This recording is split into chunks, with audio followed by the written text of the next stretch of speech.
Hey everybody, welcome back. I'm Cass with College of Lore. I'm Hey, my identity has been stolen. I am the Penitent with College of Lore. You're the Cass. I'm just regular Cass. You're the Cass. The Cabinet, the Cassinet, the Bassinet.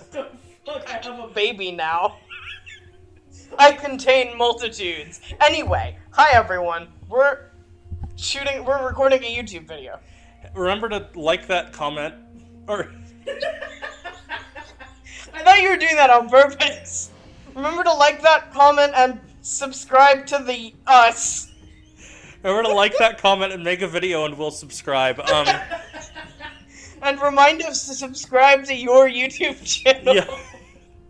Comment below, subscribe to your YouTube channel. Yeah. Comment below to let us know that you want us to subscribe to your YouTube channel. We won't do it, but it's nice to know. No, thank you. Do comment and subscribe and like this video. Yeah, do those things. Join our Patreon. Check us out on Patreon. Thank you to our patrons, Remy Sweet and Of Winter. Hey, I know those guys. And we are on the road now to something. More. More. We're on the road to more subscribers. So get us to more subscribers. We did not get to 150 by the end of the year because we had to take a hiatus for health reasons. Yep. God hates me, but I'm still kicking. We are back on that train, so 150 by as soon as possible. As soon as possible. 150 by tomorrow. By tomorrow. Fuck it. Yeah.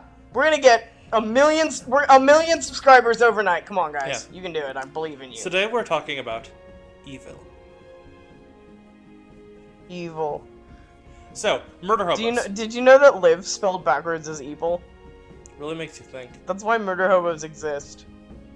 So, murder hobos. Because they're evil and they kill everyone. They're the opposite of live. What is your take on murder hobos? They're bad. Yes.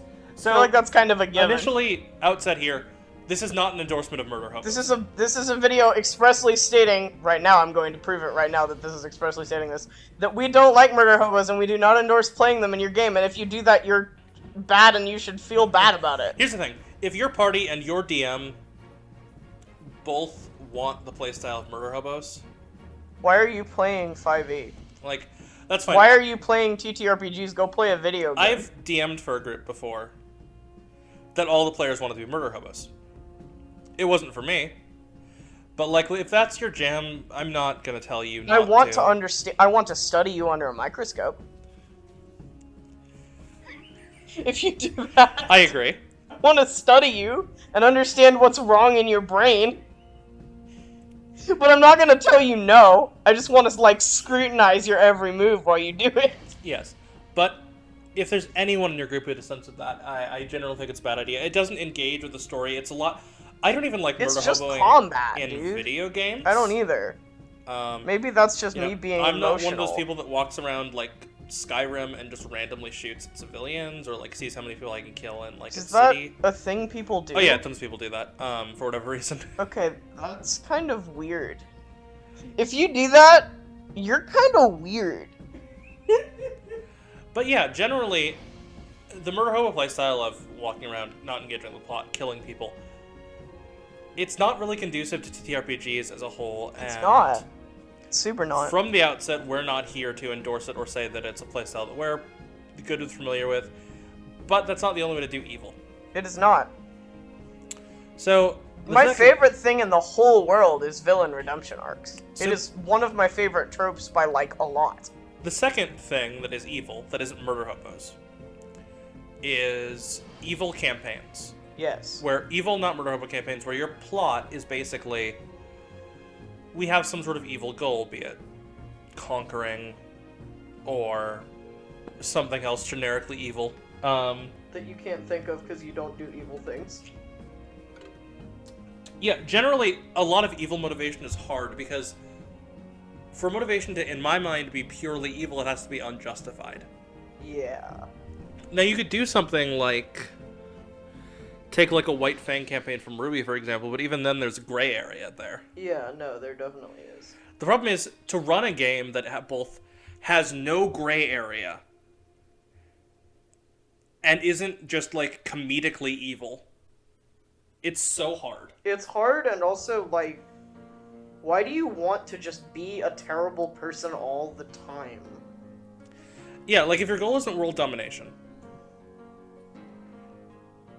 What is it? Yeah. What is the goal? You're probably doing something good enough. You're just kind of being a jerk while doing something anti-heroic is kind of how it feels. Yeah, like you're either world dominating or just being a dick. Those are your options, basically. So, you can't be a murder hobo. You cannot. And you probably shouldn't do an evil campaign where the ultimate goal is beating heroes. Yes. So what can you do? I want to talk about a morally gray idea. Alright, let's do it. The idea of kind of ripping directly from Worm, the Undersiders. Yeah! Hey, I know those guys. I go there. The idea behind the Undersiders for the uninitiated is basically they are villains. Allegedly. In that they oppose the government-sponsored heroes. Which are allegedly heroes. Also grayly moral in the sense that they oppose... They kind of oppose everything. They're not really fans of the villains, and they're not really fans of the heroes either. Yeah. They're just kind of chilling. Or another example of, like, you know, there's a difference between lawful and good. Yes. Another That's why example lawful evil is an alignment that exists. By the way, the Undersiders are a faction of teen heroes in Worm by Wildbow. Go read Worm, that. but also, like, don't. I cannot endorse you reading Worm, but also it's really good, but also, oh my god. Another example of... I'm going to talk about Worm in every video this week. I'm going to find a way to fit it in there, because I talked about it in yesterday's video, too. Another example of... I'm going to fit it in every single video, and you cannot stop me. Being functionally opposed to the law and what is, like, right, while still being, on, like, a good moral side. Yes. Would be Volume 8 of Ruby. Yeah. Where... That guy is lawful evil as fuck at that point, yeah. Where lawful evil with ambitions of lawful good. Yes. Referring to James Ironwood from Ruby for the... Hey, I know that guy. Largely the idea is you can do characters that are on the morally darker end, but it adds more realism if they're like, you know, I have done horrible things, and I'm not like a altruistic adventurer. You know, I'm out for money, or I'm out for vengeance, or Percy is actually a good example of that type of thing from Legend of Machina / Critical Role. Yeah! I like that guy. Fucking edgelord bitch, but I love him. As someone who is...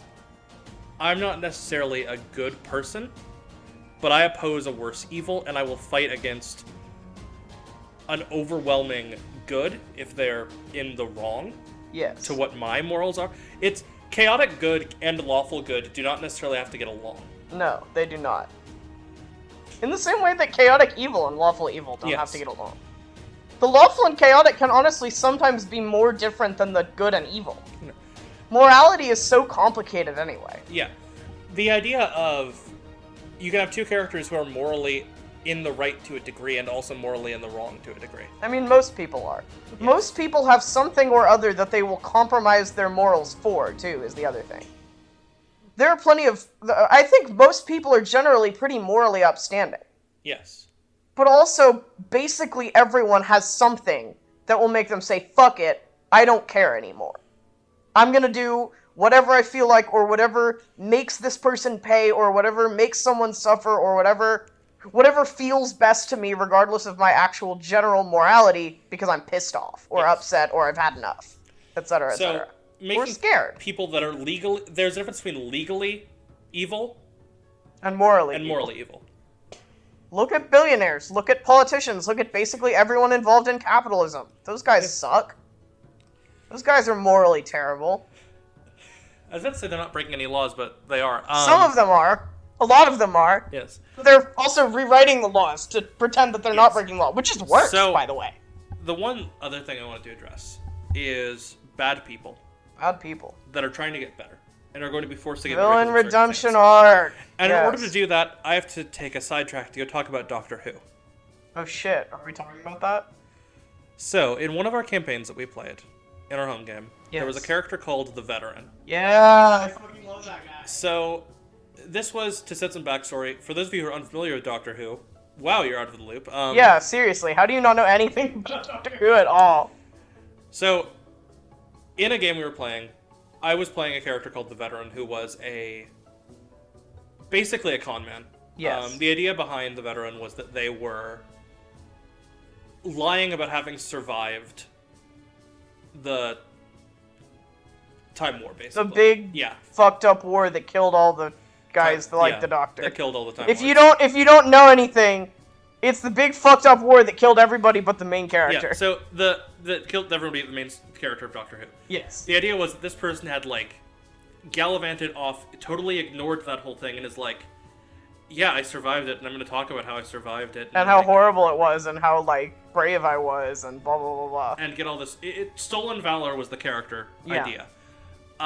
Until you're the NPC. Yes. The Doctor. And also Van Richten from Curse of Strahd. Yeah, that because fuck you. Basically, we found a... And also a trans woman, because fuck you again. I love her. The Doctor can be a woman. Yeah. I mean, she has been now. We found and tweaked a Time Lord for D&D purposes. Yeah. And basically ran this character for Curse of Strahd under a very... It's probably the most vindictive against a party we've run. Yeah. No, it was kind of rough. Van Richten It was kind of rough. I mean, basically the point of what she was doing was like, all of you have done some really fucked up shit, and I'm gonna make you be nice about it now. Yeah. She was like, listen, I'm sick of throwing perfectly nice, good, heroic adventures at Strahd, so now I'm gonna pull people who fucking suck in and make them do it instead. So it was like that was what happened. A warlord who had been basically carving a bloody path up the Sword Coast. The Veteran, obviously, was one of those people. Some of them were like fine and just kind of fucked up. One of them was just a capitalist. Yeah. And it's like that sometimes. One of them was being brainwashed to do the shit that they were doing. But also she was trying to fix that, so like that was just a bonus. If you've seen our actual play, all three of you, all three of the people who watch our actual play. A lot of the characters there have done some bad stuff. Looks at Oxford. Looks at Tayri. Girl, I love you, but you are fucked up. Yeah. At both of them, honestly. But the point of the Veteran is, at some point during that campaign, they went through several experiences. They had some experiences happen to them, yeah. Where they were forced to basically grow as a person. Yeah. You love forced to grow as a person. To the point that they sacrificed themselves for the party. Yeah. That was kind of crazy when that happened. Everyone kind of went insane a little bit over it. My favorite thing is for those of you who are unaware, Time Lords kind of reincarnate, but they do it very explosively. Yeah. My favorite is that they grabbed Strahd while regenerating. Yeah. And hey, that is close enough to radiant damage for me. It's fine, it's close enough. And it didn't kill Strahd, but it sure did fuck up Strahd. And it also, like, exploded the whole castle so they could get out. Boom. That was one of the coolest and saddest deaths ever. Yeah. Rivaled... I was gonna say something, but I'm wrong.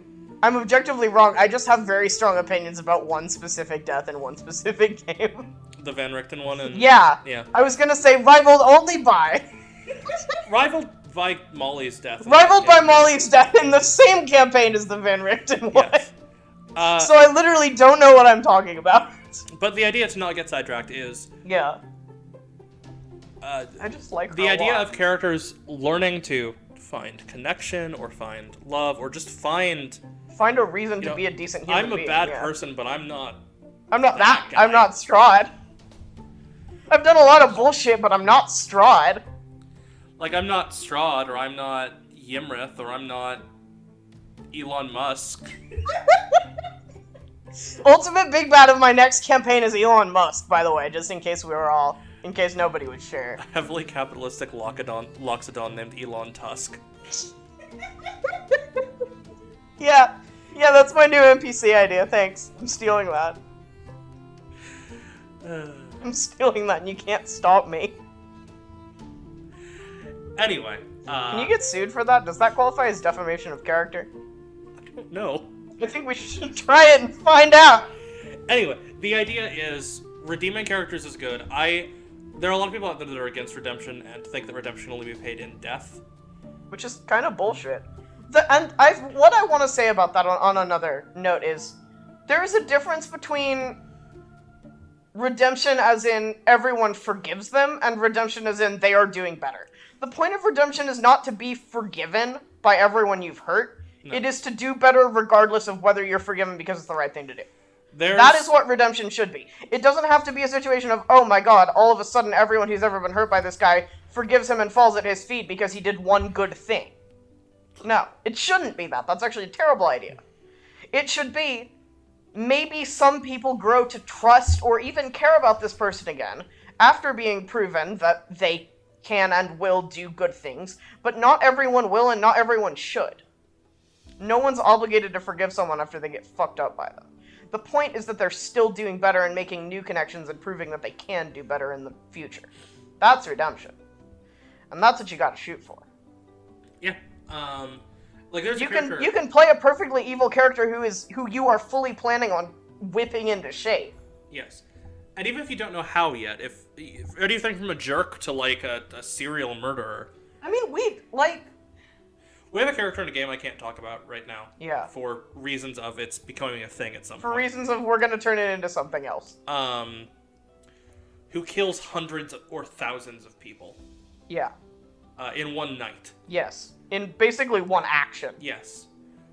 Who does not find redemption via murder and actually finds redemption via forgiveness. And not even, like, forgiveness, but atonement. Yeah, and also goes through some seriously fucked up shit on the other hand because of it. Like, shit's bad. Suffers immensely, and not everyone forgives her anyway. No. And there is a whole lot of, whether it be an NPC villain or a character who did some really bad stuff pre-game. Yeah.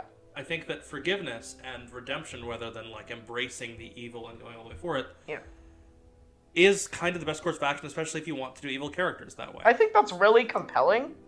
And I think just the thing about it is if you're going to make an evil character, you should go in having a direction for them to go in mind. And that direction should generally be up. Like, I don't think most people are legitimately heartless and cruel and in bad. Every circumstance, I think that, everyone cares about something. Who's killed hundreds. But what does keep them awake at night? What do they regret? What would they stop for? I mean, not to go into the same thing we were just talking about again, I'm going to be really, really light on the details. Mm-hmm. That character did that because she was 100% motivated to protect someone else she cared about at literally any and all costs, including murdering thousands of people. It was a deeply personal situation. She cared about this person and she would do anything to protect them. And in this situation, that included murdering thousands of people. That was the length she was willing to go to. Yeah. Was it wrong? Yeah. Did that person get really mad at her about it after? Yes, absolutely. She was furious. But also, there was a reason. There was a moral, in her mind, justifiable reason, and it was because she cared about that person a whole lot. I could briefly flesh out the idea that... Yeah, I mean, you can say it. It's not going to fucking hide the idea secrets. Is that, like... It's not going to be a thing for years. No. The idea is that, like, you are keeping this character is doing all of this stuff under the conceit of, I am trying to keep my sister safe because we grew up in a really shitty situation. And I never want her to go through that again. Yes, and this is guaranteeing a fortune in a future that I can't provide otherwise. Yes. And literally the entire motivation was, I want to make our lives better because we've been through so much shit and I want to keep her from ever suffering again. Yes. No matter what that means for me as a person or for other people because of me. I mean, fundamentally, she knew what she was doing was terrible. She was just willing to do it over loving her sister. Yeah. And then you have to build back from it. I mean, the thing you understand is that it's a journey. It is. And, we talk about this a lot with regard to our characters.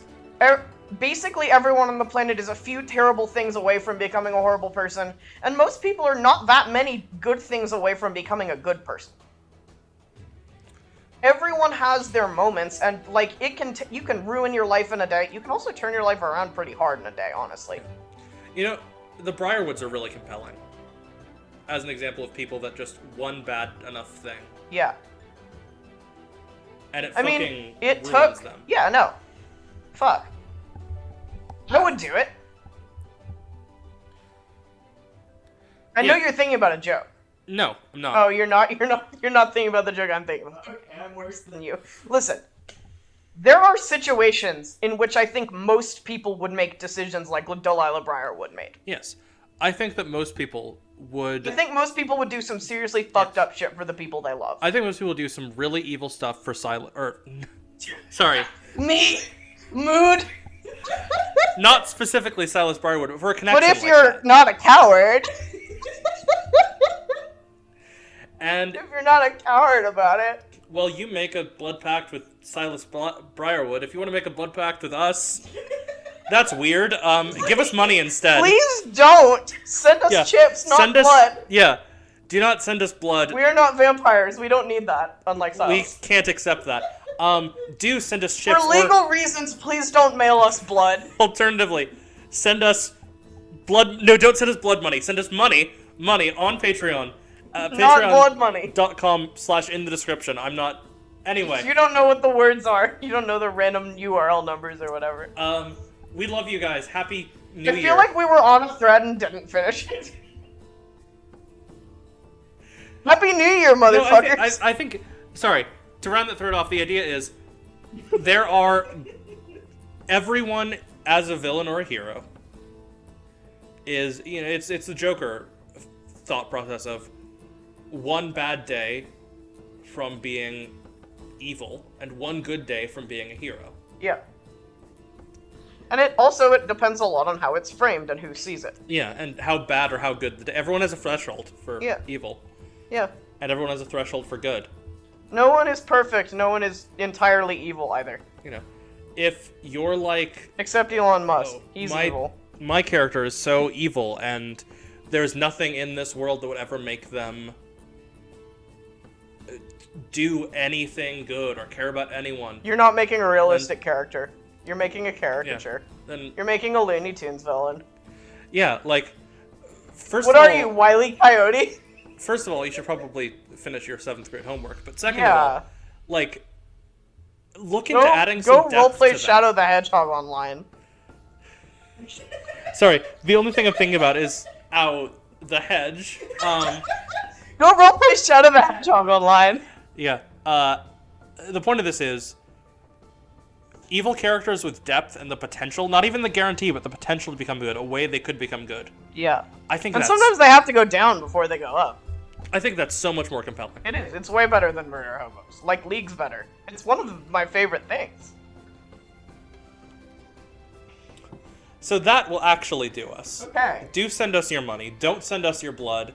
Do make compelling villains. Don't make caricatures. Don't be a murder hobo.